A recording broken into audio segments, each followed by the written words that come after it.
Assalamu alaikum masu kallo, barkanmu da warhaka.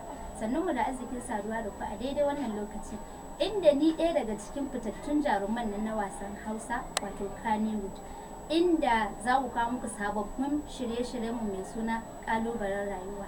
Ni ina ɗaya daga cikin wannan jaruman da suke cikin wannan sabon shiri na mai suna ƙalubalen rayuwa. Sunana Amina Muhammad, amma inkiyata shine Amina Gombe.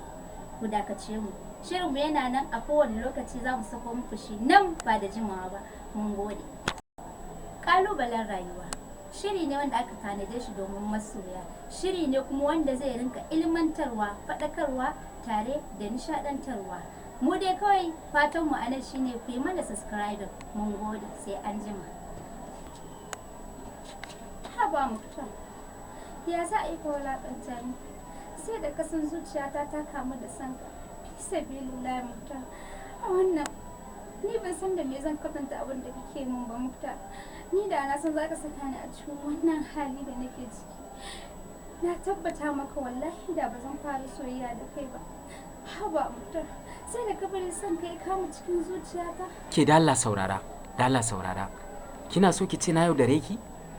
Haba, kai ka san ka yaudare ni, kuma duniya ma ta shaida ka yaudare ni. Ke kika fara dakata mana.